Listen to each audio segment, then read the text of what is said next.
everyone, welcome back to my channel. Today we're reviewing the Godox V100, a powerful yet affordable flash. So this flash offers strong performance, solid build quality and advanced features without breaking the bank. Working as a photographer for a university, I often find myself in unpredictable lighting conditions, at events, ceremonies or lectures where I have very little to almost no control over lighting sometimes.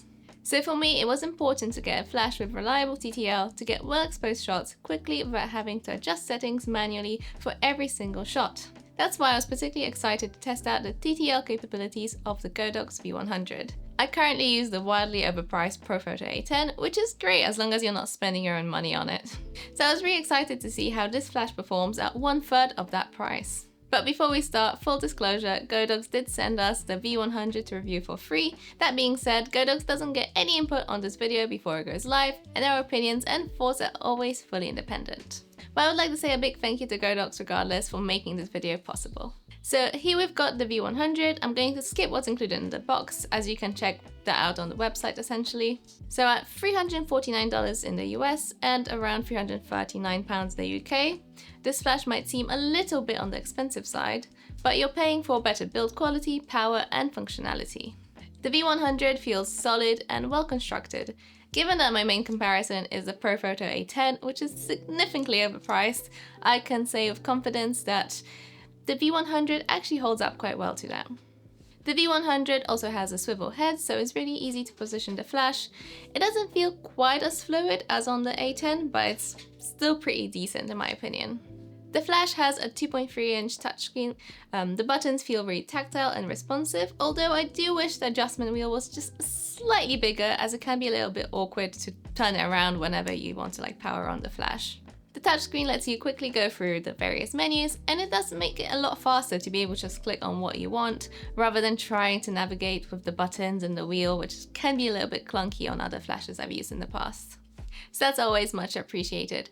However, one thing to note is that the kit doesn't come with a dome diffuser, so you have to purchase one separately, which obviously adds to the overall cost, and you don't really want to be thinking about that when you're spending more than £300 on a flash. My kit did come with some cap diffusers, but I couldn't find them listed as the standard accessories on the official websites, so it might be that Godox included a few extras just for the review. The battery slides into the middle of the flash, and it uses the same VB30 battery as the previous model. It also charges via USB-C, which is super convenient as it's just one less charger to carry around. A single battery can deliver up to 400 full-powered flashes, meaning that it lasts much longer at lower power levels. During my shoots, I had absolutely no problem at all with the battery running low, and I was able to get well over 800 shots with the flash on a single charge. The flash uses the Godox 2.4G wireless X system, which is built in to essentially allow the V100 to be used both as a master and a receiver unit. So this is great for multi-flash setups, and it pairs really easily with any triggers from the Godox system. The power of the flash is actually on the higher side at 100 watts when compared to other competitors on the market. Godox have also improved the cooling system on this as well, so you can take more consecutive shots, which is always great when trying to capture motion. The flash is supposed to deliver 70 to 100 consecutive flashes at 100 watts without overheating. I haven't really encountered any overheating issues during my shoots, but I don't think I got anywhere near that number without the flash having at least some time in between to cool down. Now, going over to the TTL performance I mentioned before, I was actually genuinely really impressed with the TTL on this flash. I have seen several reviews and articles mentioning that the TTL on the previous model, the V1, had some issues with underexposing images and not getting the exposure right, which is why I was a little bit cautious when trying to use it for professional work, and also why I went for the more pricier ProPhoto A10, simply because I needed the TTL that I could trust. So I was able to test the TTL in both on-camera and off-camera setups on the V100, and when mounted directly on the camera, the TTL performed really well, almost pretty much as good as my A10. It quickly adjusted exposure, and you can see in these consecutive shots just how well exposed every single image is. I'm particularly impressed that the flash didn't blow out the highlights, given that the model's outfit was actually quite dark, so that could have pushed it towards overexposing the skin tones. Off camera, I paired the flash with my X2 trigger and used it with a softbox, so this is when I encountered a few problems. I noticed that the TTL wasn't as reliable in correctly exposing the shots. You can see on these images here that the flash occasionally underexposed and even overexposed the shots.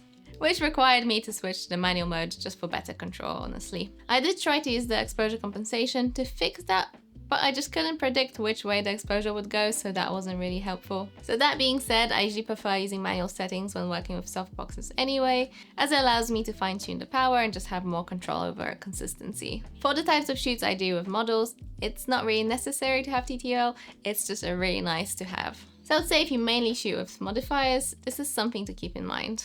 I also tested it indoors where, again, on camera TTL performed really well, whether it was straight on or bounced off the wall, and then again had a little bit more of a problem adjusting the power with a modifier. One of the features of the Godox retained in this model is the detachable sub-flash. If, like me, you haven't used the previous model, the sub-flash is this little small attachment at the front of the flash that provides just a little subtle fill light whenever you're trying to use the flash bouncing off the walls. So the light from the sub-flash is very minor but noticeable difference. So here's a comparison where you can see how it softens the facial shadows just a little bit, particularly if you look at under my eyes, nose, and around the smile lines. It's a very minor difference, but I think that it's definitely worth using to get that extra even lighting. With how small the light is, I also don't mind it being straight on, since it doesn't really create that shiny look that you would get if the main flash was straight on. So overall, I think the Godox V100 is an impressive flash that delivers solid performance, battery life, and good build quality. And also at a good price point. So TTL on camera holds up really well to more expensive alternatives. I do wish that it was just a little bit better with modifiers. But in the flash's defense, it wasn't terribly off with the exposure, and the photos were still recoverable in post. If you're a beginner or an event photographer looking for a powerful yet affordable flash, this is definitely an excellent choice. It's a great on-camera flash, and although TTL wasn't ideal to use with a modifier, the flash was still perfectly fine. And besides, if you mainly shoot with modifiers, you might be better off getting something like the Godox AD200 Pro for a very similar price, which we've actually recently reviewed as well, so do check that out if you're interested. It's essentially just a little portable strobe. So that's pretty much it for this video. If you liked it, please give it a like and subscribe to our channel for more. If you have any questions, do feel free to drop them down in the comments section below and I'll try my best to answer them. And you can also check us out on Instagram, and I'll see you guys on the next one. Bye!